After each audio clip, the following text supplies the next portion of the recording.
A eletricidade é uma das maiores forças da natureza.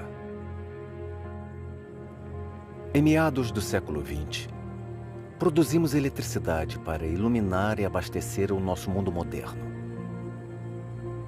Centenas de anos de invenções e descobertas científicas nos trouxeram até aqui. Mas foi necessário um gênio excêntrico para liberar todo o potencial da força elétrica. No início de 1943, Nikola Tesla olhou para o céu de Manhattan pela última vez. Tesla nasceu num mundo movido a vapor e iluminado por gás. Mas diante dos próprios olhos, ele viu um novo mundo, um mundo transformado, um mundo movido pela eletricidade. O mundo dele.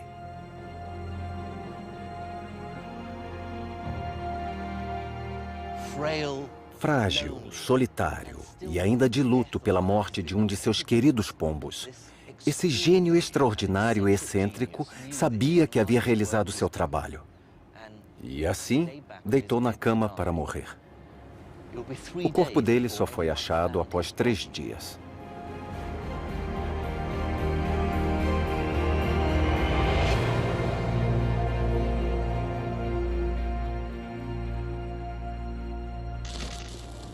Há mais de 200 anos, cientistas descobriram que a eletricidade poderia ser muito mais que uma simples carga estática. Poderia correr em corrente contínua.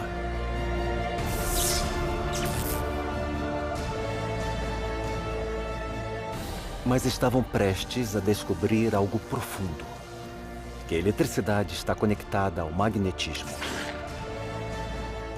Estabelecer a relação entre magnetismo e eletricidade transformou o mundo por completo e permitiu gerar quantidades aparentemente ilimitadas de energia elétrica.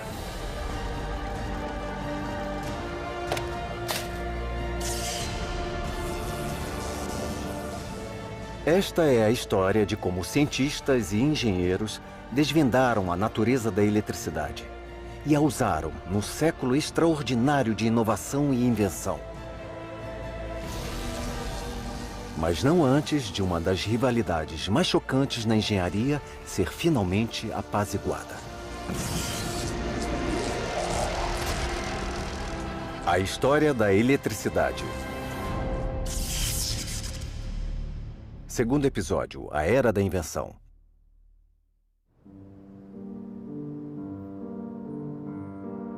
A nossa história começa em Londres, no início do século XIX, com um jovem que aprofundou o nosso conhecimento sobre a eletricidade mais que qualquer outra pessoa.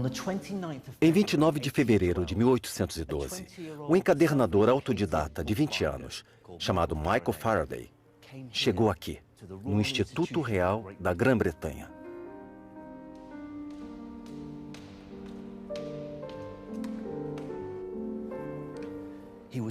Ele estava cercado pelos grandes nomes do mundo acadêmico e prestes a ouvir as maiores mentes científicas daquela época.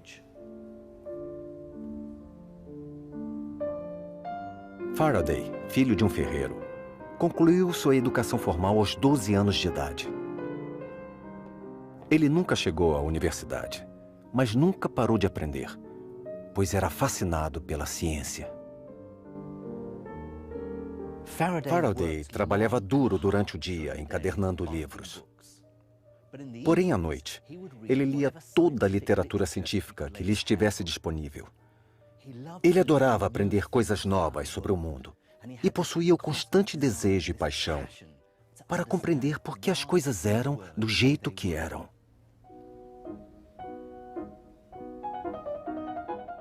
Ler artigos acadêmicos era uma coisa, mas para satisfazer o enorme apetite por conhecimento, Faraday ficava desesperado para ver experimentos com os próprios olhos.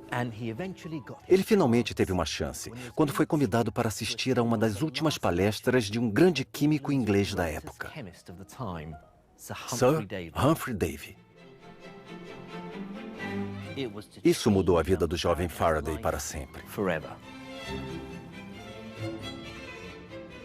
Após assistir a Davy, Faraday, inspirado e cheio de ideias, soube o que queria fazer da vida. Ele estava determinado a se dedicar ao aprofundamento da ciência. E foi o que ele fez. Após um ano, Davy o nomeou assistente do Instituto Real. Tendo Davy como mestre e chefe, Faraday estudou química em sua completude. Mas o que inspirou suas maiores descobertas? Será que foram as forças invisíveis da eletricidade e do magnetismo? Em 1820, o cientista dinamarquês Hans Christian Ørsted estudava essas duas forças e fez uma descoberta extraordinária. Ele passou uma corrente elétrica por um fio de cobre e o aproximou de uma agulha de bússola magnética. Ele viu que isso fazia a agulha girar. Para ele, foi algo notável. Ele demonstrou pela primeira vez que uma corrente elétrica pode criar uma força magnética. Ele uniu a eletricidade e o magnetismo. Hoje é chamado de eletromagnetismo e é uma das forças fundamentais da natureza. A descoberta de Ørsted despertou um novo espectro de inventividade nos campos da eletricidade. Podemos ver cientistas conduzindo experimentos elétricos e competindo para estabelecer novos elos entre a eletricidade e as outras forças da natureza. No Instituto Real, Faraday traçou o seu caminho recriando o trabalho de Hans Christian, o que marcou seus primeiros passos rumo à fama e à fortuna. Através de sua pesquisa exata, ele concluiu que há um fluxo de forças atuando entre o fio e a agulha da bússola. O dispositivo que desenvolveu para demonstrar isso mudou o rumo da história. Faraday criou um circuito usando uma pilha como essa, 2 fios e um banho de mercúrio. O circuito passa por essas hastes de cobre e esse fio fica pendurado sobre o mercúrio. Como o mercúrio é um ótimo condutor, ele completa o circuito. Quando a corrente passa pelo circuito, ela gera um campo circular de força magnética em torno do fio. Isso interage com o magnetismo de um ímã permanente que Faraday colocou no meio do mercúrio. Juntos forçam o fio a se mover. Faraday provou que essa força invisível realmente existe. Ele estava ali vendo os efeitos dela. O movimento circular. Este lindo dispositivo foi o primeiro a converter uma corrente elétrica em movimento contínuo. Resumindo, é o primeiro motor elétrico.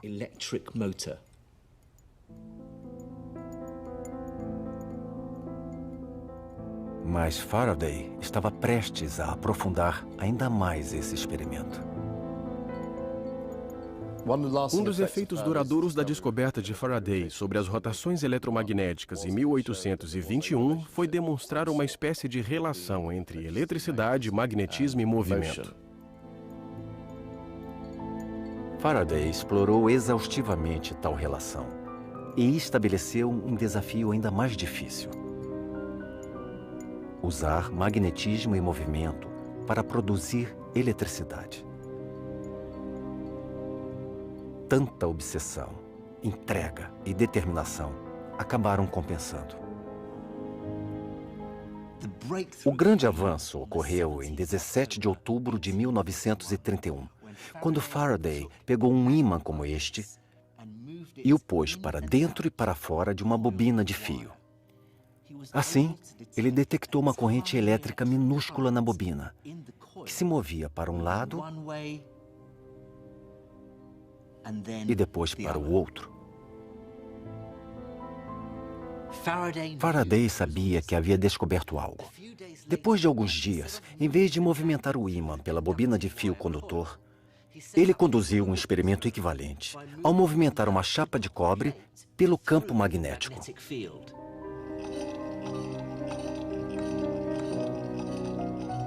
Na época, ele não sabia, Mas enquanto o disco rodava pelo campo magnético, bilhões de elétrons carregados negativamente desviavam do movimento circular original e se deslocavam para a extremidade. A carga negativa aumentava na extremidade do disco, deixando a carga positiva no centro. Quando o disco era conectado a fios, os elétrons fluíam numa corrente estável. Faraday gerou um fluxo contínuo de corrente elétrica. Diferente de uma pilha, essa corrente fluía enquanto o disco de cobre girava. Ele criou energia elétrica diretamente através de energia mecânica. Apesar de Faraday ter descoberto a condução, descoberta essa extremamente importante que gerou efeitos profundos para a compreensão da eletricidade e tecnologia no século XIX, para ele, tal descoberta revelou uma década de grandes pesquisas, pois ela lhe garantiu uma pista sobre como conduzir a pesquisa. Enquanto Faraday deu prosseguimento ao trabalho, tentando compreender a natureza da eletricidade, inventores de toda a Europa estavam menos interessados pelo lado científico da coisa e mais obstinados a descobrir como a eletricidade podia lhe gerar fortuna.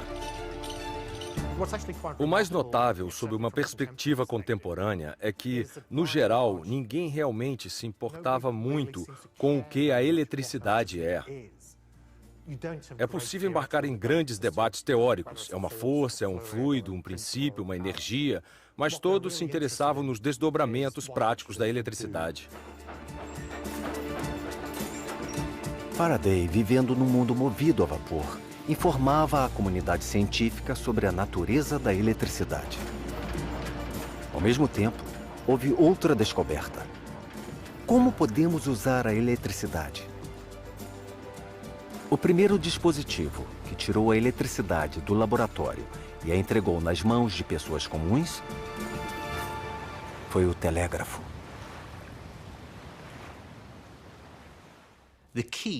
O segredo para compreender o telégrafo é compreender um tipo especial de ímã, o eletroímã. É um ímã criado por uma corrente elétrica. Os primeiros eletroímãs foram desenvolvidos de forma independente por William Sturgeon na Inglaterra e Joseph Henry nos Estados Unidos. Assim como Faraday descobriu que ao enrolar o fio aumentava a corrente produzida pelo ímã em movimento, Henry e Sturgeon descobriram que aumentar o número de voltas nos fios condutores de corrente produzia um campo magnético mais concentrado. Resumindo, quanto mais fio, mais voltas ele dava e mais forte ficava o ímã. Se eu passar uma corrente elétrica por esse eletroímã, é possível ver os efeitos do campo magnético. Esta é uma experiência bastante conhecida realizada nas escolas. Salpicar limalha de ferro sobre o ímã. Se bater assim, podemos ver a limalha de ferro seguindo os contornos do campo. Isso nos permite visualizar os efeitos do magnetismo.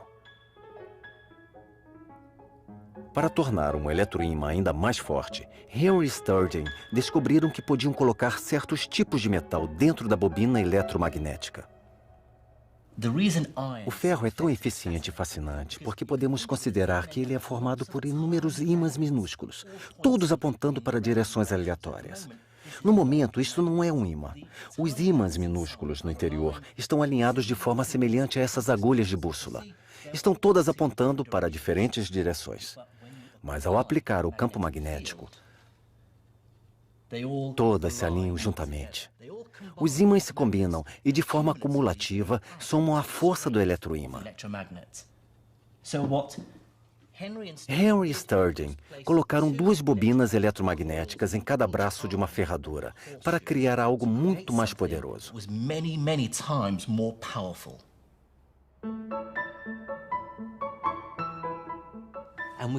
Podemos ver a força desse eletroímã ferradura. Vou ligá-lo e usar algo maior que limalha de ferro. Eu tenho aqui pequenas peças de ferro. Veja a força do campo magnético segurando as peças. É importante lembrar que este eletroímã só funciona quando há uma corrente passando por ele. Quando eu desligo a corrente, o magnetismo desaparece. Alguns cientistas demonstraram essa força levantando pequenos pesos. Henry construiu um eletroímã capaz de levantar 1,5 toneladas de metal. Impressionante, mas não mudou o mundo. Mas ao colocar o ímã no local muito mais distante, na extremidade de um cabo, de repente algo acontece com um simples comando, no mesmo instante.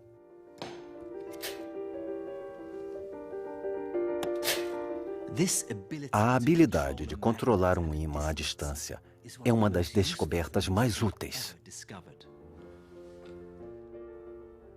Se a eletricidade pode se tornar visível estando distante da fonte original de energia, temos aí uma fonte de comunicação instantânea.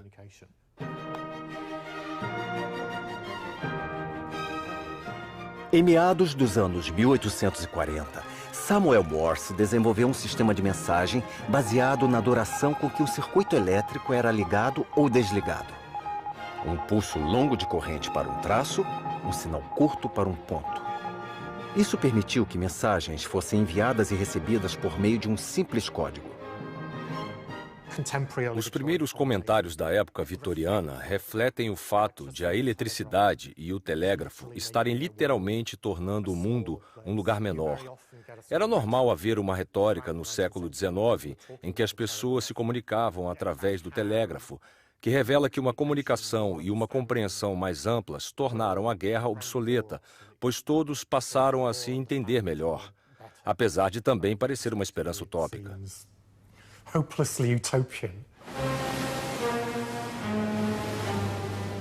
Nos anos 1850, a Europa e os Estados Unidos foram cruzados por bases terrestres de cabos telegráficos. Mas o sonho de comunicação instantânea global era inalcançável, o que era frustrante.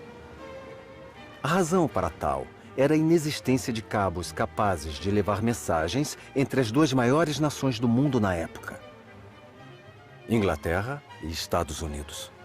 Muitos especialistas estavam convencidos de que um cabo que cruzasse o Atlântico era impossível. Mas os que discordavam sabiam que, se resolvessem tal problema, poderiam ganhar muito dinheiro. Nos anos 1850, um empresário americano e engenheiros britânicos uniram forças para provar que tal feito poderia ser realizado. Tentativas após tentativas terminaram em desastre. Cabos pesados acabavam se rompendo em mares revoltos e tempestades. Finalmente, em 29 de julho de 1858, 2 cabos foram unidos em pleno Oceano Atlântico. Um único cabo que tivesse toda a extensão necessária era pesado demais para ser levado por um navio. Então, uma extremidade foi levada a Newfoundland e a outra ao sudoeste da Irlanda. Após 6 dias, estava pronto o primeiro elo direto entre as duas maiores nações do mundo. O projeto foi saudado como um grande êxito. E uma mensagem formal foi enviada pela Rainha Vitória ao presidente Buchanan, parabenizando o feito. Mas antes de as comemorações acabarem, tudo começou a dar errado. Este é o caderno original de Bright, o engenheiro-chefe. Podemos ver aqui que a mensagem original da Rainha Vitória tinha apenas 98 palavras, mas demorou 16 horas para ser transmitida. Os operadores telegráficos do outro lado acharam muito difícil decifrar a mensagem. Os sinais elétricos recebidos eram confusos e estavam distorcidos. Ficavam pedindo sem parar para que as palavras fossem repetidas. Podemos ver aqui: repetir, após enviar, esperar para receber, sem sinal. Estava claro que fazer uma transmissão através do Atlântico não seria algo tão direto quanto se esperava. Nos dias que se seguiram, centenas de mensagens foram trocadas. Mas as que chegavam em Newfoundland eram quase indecifráveis. Era uma confusão de pontos e traços. Havia um problema sério com o cabo e só piorava. O cabo de 1858 nunca foi totalmente consertado. E seu fim se deu quando o engenheiro inglês Wildeman Whitehouse, erroneamente, acreditou que bastava aumentar a voltagem do sinal para as mensagens chegarem a Newfoundland. e o cabo simplesmente parou de funcionar.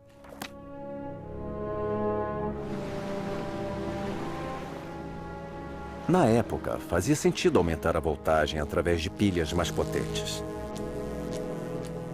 A maioria dos especialistas acreditava que a corrente elétrica percorria um cabo como um líquido num cano. Aumentar a voltagem era equivalente a aumentar a pressão no sistema, que significava forçar a corrente a chegar ao outro lado. Mas o telégrafo transportava pulsos ou ondas de correntes pelo cabo. Não era um fluxo contínuo. Ao percorrer longas distâncias, os pulsos ficavam distorcidos, dificultando distinguir o que era um ponto curto e um traço longo. Ao estudar a eficiência do cabo submarino, os cientistas começaram a compreender que a corrente elétrica nem sempre fluía feito água. Ela também criava ondas eletromagnéticas invisíveis. Essa descoberta levou a um novo campo de pesquisa no espectro eletromagnético e solucionou os problemas do telégrafo submarino do Atlântico. Na realidade, o cabo transatlântico era um experimento grandioso, ambicioso e muito caro. O fracasso da ciência em acompanhar o ritmo da tecnologia ficou evidente. Assim, uma abordagem muito mais teórica e, na minha opinião, muito mais emocionante para se compreender a eletricidade começava a surgir.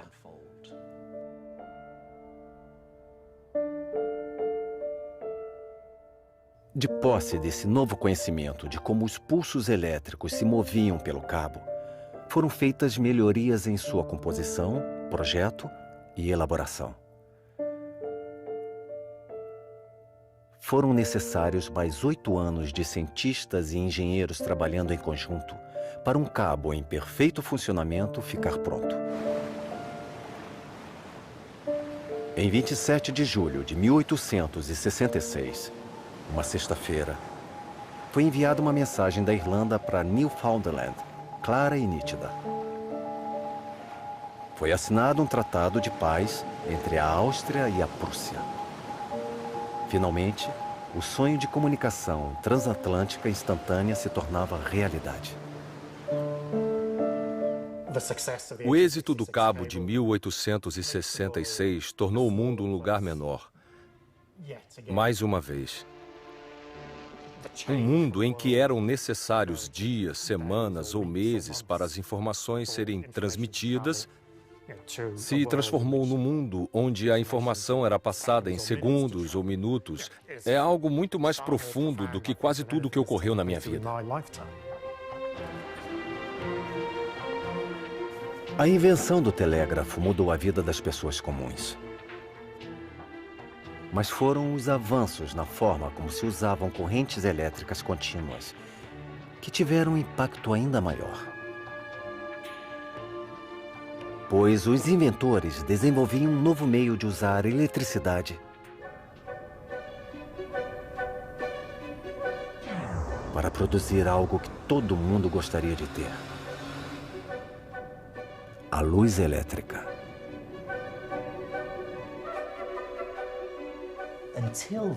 Até o século XIX, só conhecíamos um meio de produzir luz: através da chama.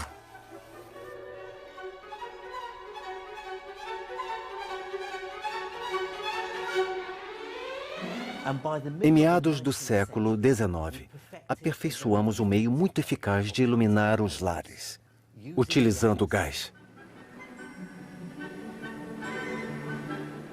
Uma típica casa britânica dos anos 1860 era iluminada assim. Gás altamente inflamável era levado diretamente aos lares através de uma rede de canos. Mas as lâmpadas a gás eram fracas demais para grandes áreas ao ar livre. Portanto, as estações ferroviárias e as ruas passaram a ser iluminadas por uma fonte mais potente: o arco elétrico. Os primeiros arcos elétricos foram demonstrados pelo mentor de Michael Faraday, Sir Humphrey Davy, no Instituto Real em 1808. funcionavam passando uma faísca contínua de eletricidade através de duas hastes de carbono.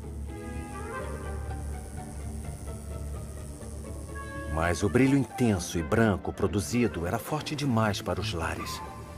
Para a luz elétrica competir com o gás, ela precisaria ser subdividida em várias lâmpadas menores, menos potentes e mais suaves. Quem conseguisse levar luz elétrica a todos os lares teria fama e fortuna garantidas. No início da década de 1880, o inventor mais famoso, mais prodigioso e mais competitivo do mundo assumiu o desafio. O norte-americano Thomas Alva Edison. Para Thomas Edison, a invenção era uma paixão. Era o que ele adorava fazer, adorava estar no laboratório. O que mais fomentava tal paixão era o fato de ser uma grande diversão para Thomas Edison. Era o que ele achava mais empolgante, era algo que ele fazia bem e que permitia que ele usasse toda a sua criatividade. Thomas Edison é o senhor invenção elétrica. Era o homem em que todos confiavam, o homem que podia fazer qualquer coisa. Era também um homem que cultivava boas relações com empresários, com pessoas dispostas a investir dinheiro no que ele acreditava e a apoiá-lo nesses empreendimentos. Para ele, dinheiro era o menos importante. Era importante por um motivo: viabilizar a realização do próximo projeto. Thomas Edison reuniu um grupo de engenheiros jovens e talentosos num laboratório de ponta em Nova Jersey, a 40 quilômetros de Manhattan. Menlo Park foi o primeiro laboratório de pesquisa e desenvolvimento do mundo e permitiu que a equipe de Thomas Edison inventasse em escala industrial. Eles trabalhavam por longos períodos. Um membro da equipe disse que mal via os filhos, pois vivia no laboratório.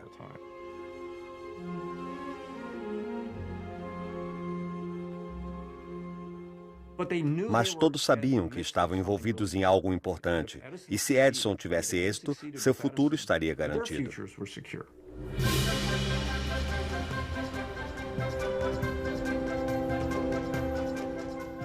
O sonho de Thomas Edison era levar luz elétrica a todos os lares do mundo. Com a equipe de engenheiros por trás e a visão de um futuro elétrico pela frente, ele deu início à batalha. A corrida para levar luz elétrica ao mundo teve início nas grandes cidades da época: Nova York, Paris, Londres. A equipe de Menlo Park de Thomas Edison começou a desenvolver um tipo totalmente diferente de lâmpada elétrica: a lâmpada incandescente. Na realidade, o projeto da lâmpada de Thomas Edison não era uma grande novidade, nem era exclusivo. Inventores franceses, russos, belgas e britânicos aperfeiçoavam lâmpadas semelhantes havia mais de 40 anos. E um desses inventores, o inglês Joseph Swan, estava desenvolvendo sua própria versão de lâmpada incandescente. Tanto a lâmpada de Swan quanto a de Thomas Edison funcionavam através da passagem da corrente elétrica por um filamento. Filamento é um material por onde a corrente elétrica atravessa com mais dificuldade do que pelo fio de cobre no restante do circuito. Ele se baseia na ideia de resistência. Neste recipiente há um filamento feito de grafite de lápis. Podemos ver o que ocorre ao passar uma corrente por ele. No nível atômico, os átomos do filamento impedem o fluxo de eletricidade. Portanto, é necessário mais energia para fazê-la passar. Essa energia é depositada no filamento sob a forma de calor. Conforme se aquece, sua resistência sobe, aumentando a temperatura até brilhar incandescente.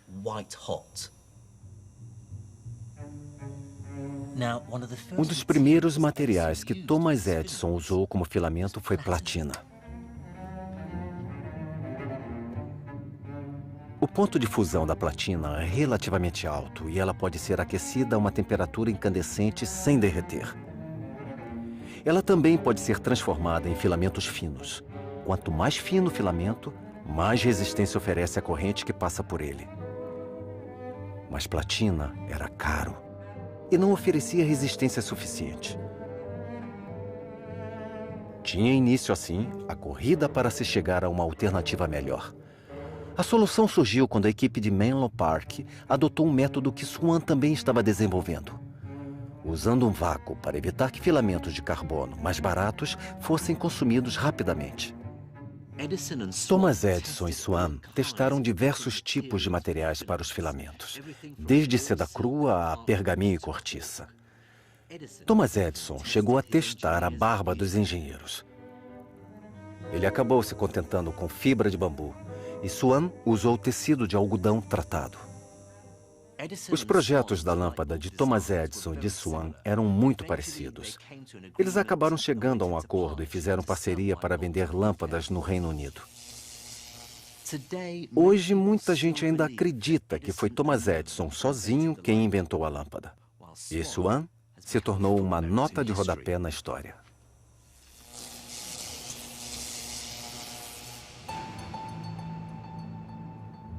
Mas a lâmpada incandescente era apenas parte da estratégia de Thomas Edison. Ele também inventou todo um sistema elétrico de bocais, cabos e medidores que o acompanhavam. Como era um empresário brilhante, ele desenvolveu um meio inovador de distribuir eletricidade.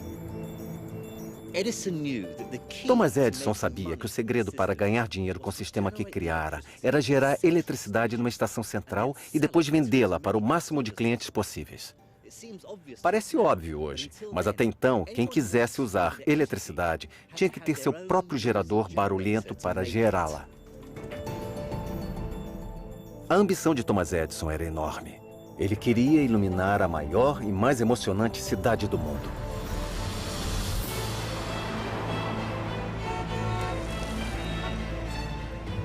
Nova York. No verão de 1882, Thomas Edison estava numa posição privilegiada, no centro da ciência e da invenção do século XIX. Ele patenteou a inovadora lâmpada incandescente, adquiriu um conhecimento sem precedentes em engenharia elétrica e, acima de tudo, cultivou a fama entre o público americano de ser um inventor tão genial que a imprensa dava atenção a cada palavra sua e a força financeira de Wall Street rapidamente apoiava suas novas ideias. Seu objetivo de acender Manhattan e depois o restante do mundo parecia estar ao seu alcance.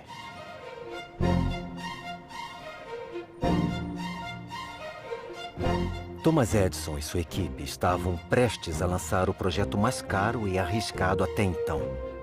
A primeira usina elétrica dos Estados Unidos, gerando corrente contínua e direta. Pouco antes das 15 horas do dia 4 de setembro de 1882, Thomas Edison, cercado por um grupo de banqueiros, dignatários e repórteres, entrou no edifício da JP Morgan, aquele ali atrás, ligou um interruptor patenteado por ele e 100 lâmpadas incandescentes começaram a brilhar. Ele se dirigiu a um jornalista e disse: "Realizei tudo o que eu prometi."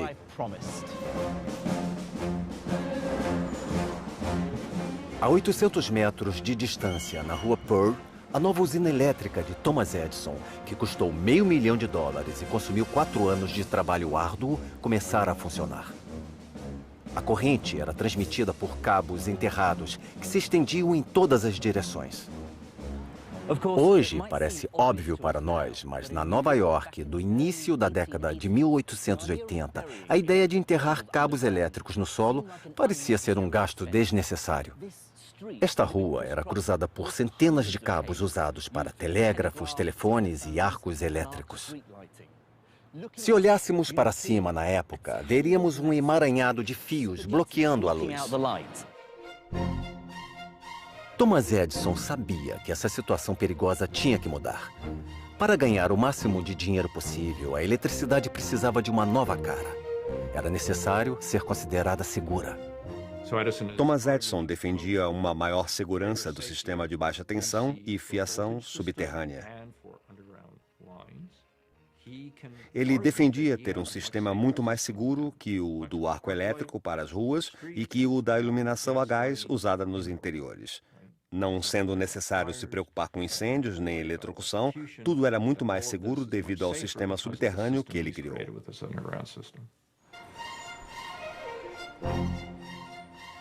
Enterrar todos os cabos, além de muito caro, era um pesadelo logístico, porque aquela era uma das áreas mais movimentadas do mundo. Thomas Edison escolheu esta área por um motivo.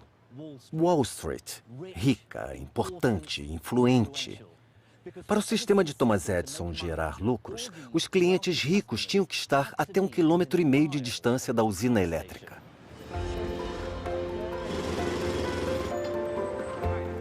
Isso se deu porque Thomas Edison calculou que o cabo mais grosso acessível para ele só transportaria a quantidade adequada da corrente contínua e direta para os clientes dentro dessa distância.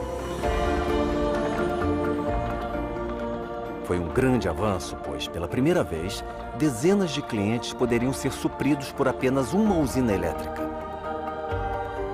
Mas havia um grande problema.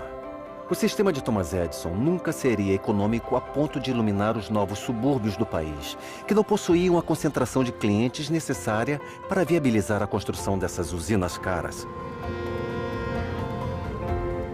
Se tivéssemos considerado apenas a forma concebida por Thomas Edison de gerar e distribuir eletricidade, o mundo seria um lugar muito diferente.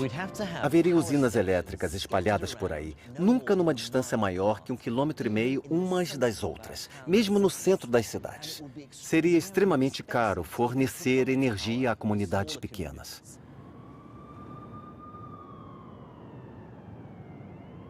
Mas uma pessoa que tinha soluções para esses problemas estava prestes a entrar em cena. Essa pessoa ajudou a criar o mundo moderno e teve um papel crucial numa das maiores disputas da história científica. Ele se chamava Nikola Tesla e estava bem debaixo do nariz de Thomas Edison.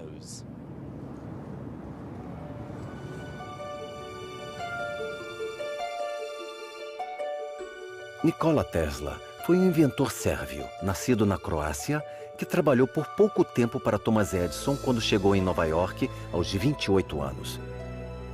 Europeu, introvertido e muito pensativo, ele era tudo o que Thomas Edison não era. Edison e Tesla eram completamente diferentes na maneira de ser, no jeito como se apresentavam, nos modos e na forma de construírem a imagem pública própria. Thomas Edison não estava nem aí para as roupas que usava. Se derramava substâncias químicas no melhor terno que tinha, ele não se importava. Ele era um cara muito desleixado. Já Nikola Tesla, mesmo sendo um jovem na casa dos 20 anos, se atentava à aparência e à forma como se apresentava às pessoas. Ele se preocupava com as roupas, com os modos, até mesmo como seu retrato era tirado. Ele sempre queria uma foto de perfil, para que não reparassem que o seu queixo era pontiagudo.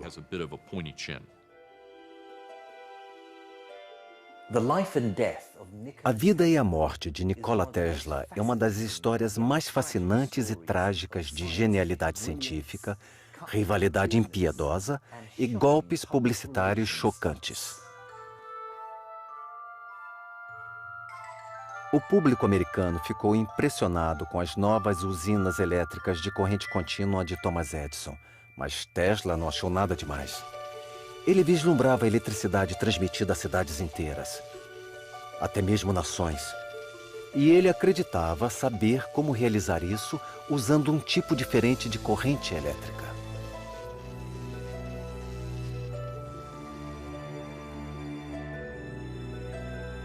Especialistas em eletricidade sabiam que quanto menor a corrente enviada por um cabo, menor a sua perda através da resistência.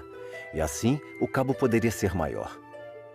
Tesla propôs um método de transmissão de eletricidade em que as correntes eram reduzidas sem a queda na quantidade de energia elétrica na outra extremidade, chamada de corrente alternada. A corrente alternada é exatamente isso. Uma corrente elétrica que alterna o movimento em uma direção, assim como na direção oposta rapidamente, diferente da corrente contínua, que se move em apenas uma direção. Tesla se interessou pela corrente alternada porque, tal como outros engenheiros eletricistas do final da década de 1880, ele percebeu que, ao aumentar a tensão de uma corrente transmitida do ponto A ao ponto B, é mais eficiente ter uma tensão maior. Como a quantidade de energia elétrica em um cabo é a tensão multiplicada pela corrente, o aumento da tensão significava que a corrente nos cabos poderia ser reduzida, e assim as perdas causadas pela resistência seriam menores. Contudo, ninguém quer tensões muito altas, na ordem de 20.000 volts, chegando aos lares. Portanto, é necessário reduzir a corrente que é transmitida à distância até os lares. Para tal, precisa-se de um conversor ou transformador. A corrente alternada permite a utilização de um transformador para alternar a transmissão de alta tensão para a tensão mais baixa que consumimos.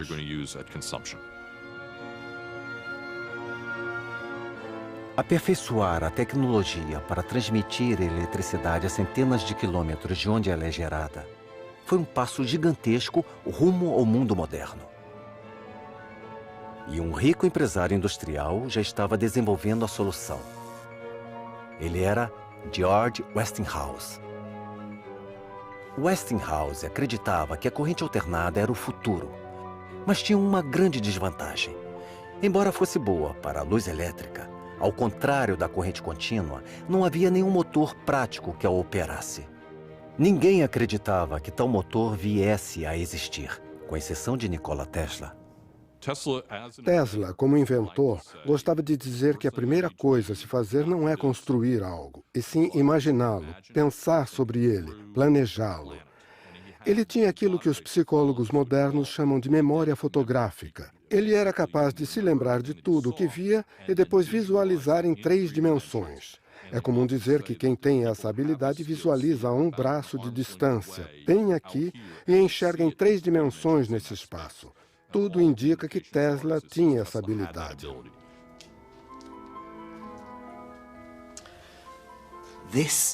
Este é o ovo de Colombo de Tesla. É uma réplica do que foi usado por Tesla para demonstrar sua maior descoberta e uma das invenções mais importantes de todos os tempos. Ele mostrou como o movimento giratório pode ser produzido diretamente a partir de uma corrente alternada, principalmente na corrente gerada a milhares de quilômetros. Foi algo que nunca havia sido feito.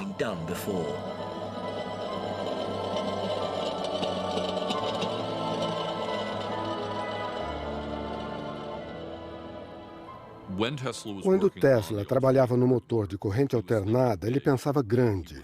Ele não estava apenas trabalhando com uma peça do motor e dizendo, nossa, se eu fizer isso um pouco melhor, vai dar certo. Ele estava pensando em um sistema completo que envolvia o gerador, os fios para o motor e o próprio motor. Ele era um grande rebelde, pensava de maneiras nada convencionais e fazia tudo de forma diferente dos inventores da época. A solução de Tesla era engenhosa. Ele introduziu mais de uma corrente alternada no motor e as temporizou para seguirem uma à outra numa sequência. A primeira corrente alternada energiza uma bobina de fio no interior do motor, criando um campo eletromagnético que atrai a si a parte central móvel do motor e depois desaparece.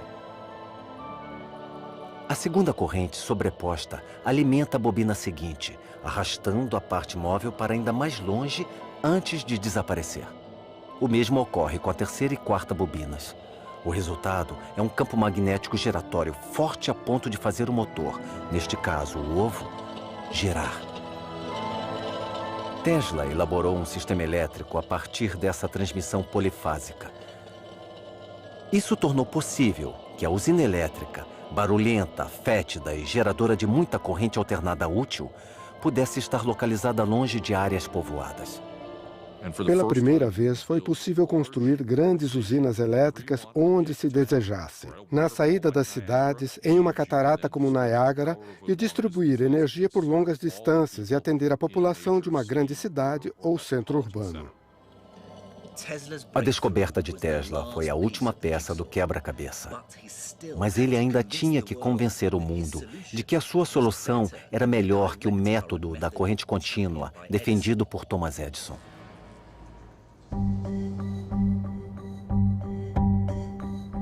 Thomas Edison seguiu disseminando o sistema de corrente contínua, construindo usinas elétricas por todo o estado de Nova York. Mas Tesla conheceu George Westinghouse, o homem que poderia realizar os sonhos dele. Em julho de 1888, Westinghouse fez uma oferta pelas patentes de Tesla. Ela se tornou parte do mistério e lendas em torno da história de Nikola Tesla. Mas é difícil separar os fatos da ficção. Tesla recebeu $75 mil pelas patentes de corrente alternada e seria pago $2,50 por cada cavalo de força gerado por seus motores. Era garantia de riqueza pelo resto da vida. Mas não foi o que aconteceu. Hoje nós sabemos que, na época, o sistema de corrente alternada era um método muito melhor de transmissão de energia elétrica. Era de se esperar que, com os avanços de Tesla, nada atrapalharia o êxito da corrente alternada contra a contínua. Mas um homem ainda acreditava em suas invenções de corrente contínua. Dos filamentos das lâmpadas aos interruptores, bocais e geradores, ele não aceitaria perder milhões de dólares para trocar tudo. Thomas Edison. O campo de guerra estava definido. Westinghouse e Tesla travaram uma batalha acirrada com Thomas Edison pelos lucrativos contratos de iluminação de Nova York. Dois sistemas completamente diferentes disputando um prêmio cobiçado. A chance de iluminar os Estados Unidos e, posteriormente, o mundo. Isso ficou conhecido como a Guerra das Correntes. Os dois lados tentavam vencer no preço. Mas Thomas Edison acreditava que sua querida corrente contínua era melhor que a corrente alternada por ser mais segura. Encostar no cabo de Edison, que era de baixa tensão, era doloroso, mas relativamente inofensivo. Já os cabos de corrente alternada transportavam uma tensão muito maior, e encostar no cabo desses poderia ser fatal. Mais uma vez, Thomas Edison estava tentando definir seu sistema CC como seguro, como melhor que o arco elétrico, melhor que o gás e melhor que a iluminação incandescente de alta tensão da CA. Era o sistema seguro. Ao adotar o sistema, sabia-se que era seguro. Thomas Edison afirmava que a CA era um tipo mais perigoso de corrente do que a CC. Ele destacava os incêndios e acidentes ocorridos com operários de Westinghouse causados por curtos-circuitos.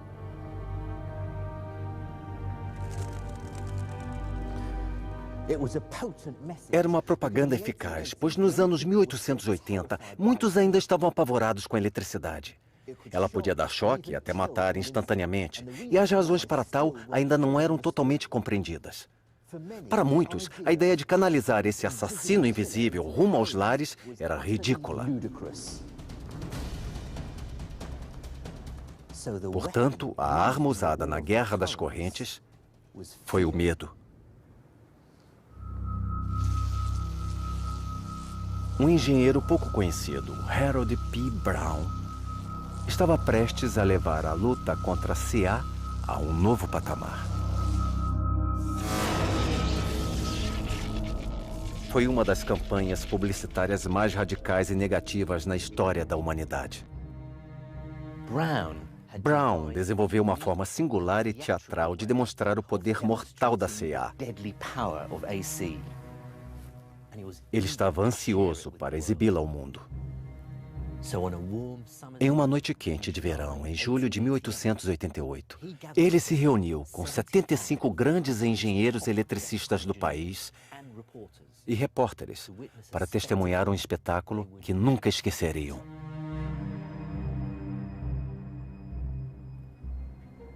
O plano de Brown era extremamente macabro. Ele pagou um grupo de meninos de rua para pegar cães de vira-latas soltos por Manhattan No palco, ele se dirigiu à plateia. Convidei os senhores para testemunhar o uso experimental de eletricidade em animais irracionais. A demonstração consistia em eletrocutar os cães com energia de CC e CA na tentativa de provar que a corrente alternada matava mais rápido. E não foram apenas cães. Brown continuou realizando espetáculos públicos, nos quais matava um bezerro e até mesmo um cavalo. Ele passou de cães para animais maiores por um motivo. Ele queria provar que a energia da CA era tão perigosa que podia matar qualquer mamífero de grande porte, incluindo seres humanos.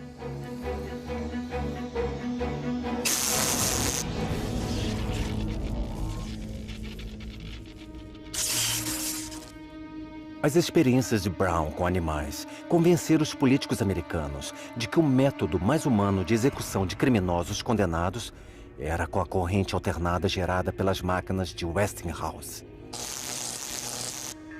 Os advogados de Thomas Edison sugeriram o uso de um novo termo para a eletrocução dessa forma: ser Westinghoused. Precisamente às 6h32 da manhã do dia 6 de agosto de 1890, um homem de 45 anos, William Kemmler, foi amarrado a uma cadeira de madeira e 2 eletrodos ensopados foram cuidadosamente colocados nele.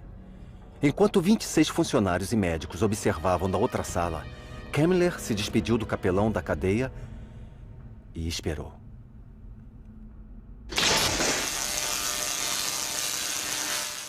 A execução de William Kemmler foi o pior momento da Guerra das Correntes. Mas não marcou seu fim, pois Nikola Tesla estava prestes a realizar algo nunca antes visto. Algo tão maravilhoso e ousado que viveu para sempre na memória de quem presenciou o feito.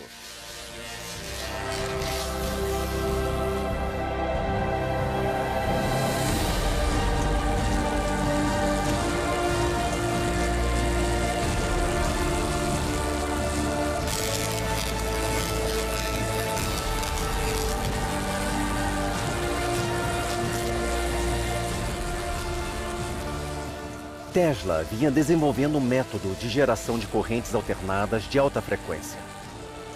Em 21 de maio de 1881, em um encontro de grandes engenheiros eletricistas, ele demonstrou o método.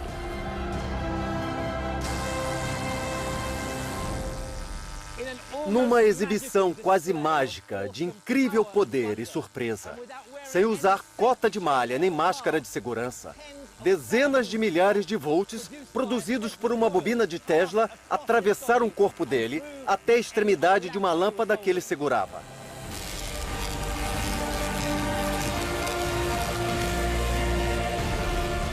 A corrente alternada de Tesla tinha uma frequência tão alta que atravessou seu corpo sem causar danos graves nem dor.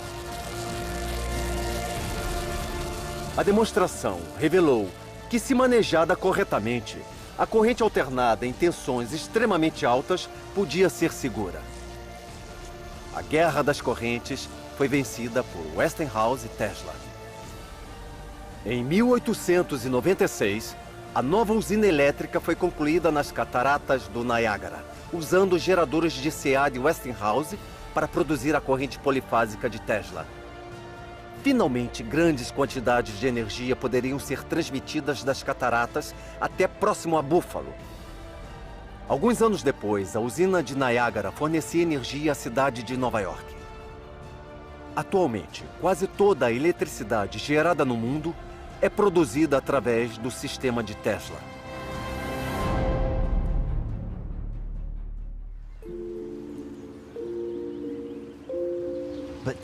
Mas a história de Tesla não termina com fama e fortuna. Apesar de ter continuado a fazer contribuições significativas a várias outras áreas da ciência e invenção, para salvar George Westinghouse da falência após uma crise no mercado de ações, ele abriu mão do direito aos royalties de suas invenções polifásicas.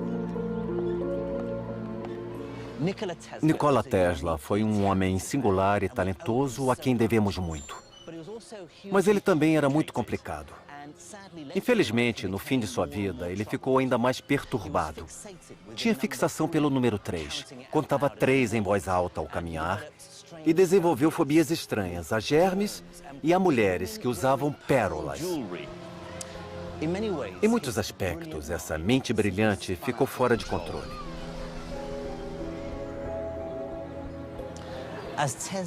A vida de Tesla ia passando e ele ia se afastando das pessoas, encontrando consolo em outras coisas. Ele ficou obcecado por pombos e era sempre visto alimentando as aves no Bryant Park, no centro de Manhattan. Ele se apegou muito a um pombo branco. Quando a ave morreu, ele ficou desolado.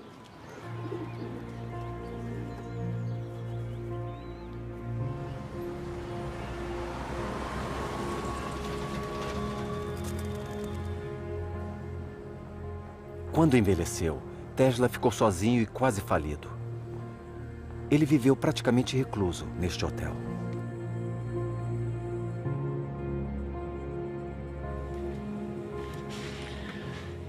Seus últimos anos de vida foram passados aqui no quarto 3327 do New York Hotel. Triste, confuso e na miséria.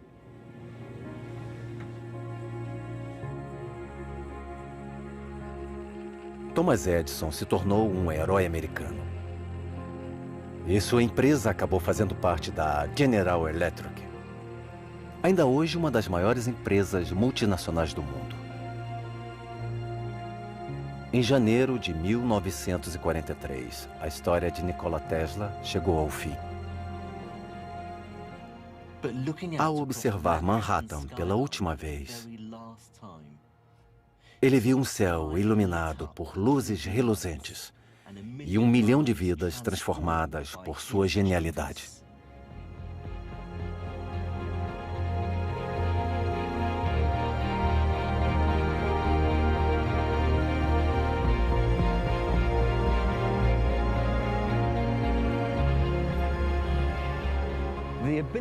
A capacidade de gerar e transmitir eletricidade e a invenção de máquinas para usá-la transformaram o mundo de maneiras inimagináveis. Agora podemos gerar bilhões de watts de eletricidade a cada segundo, a cada hora, a cada dia.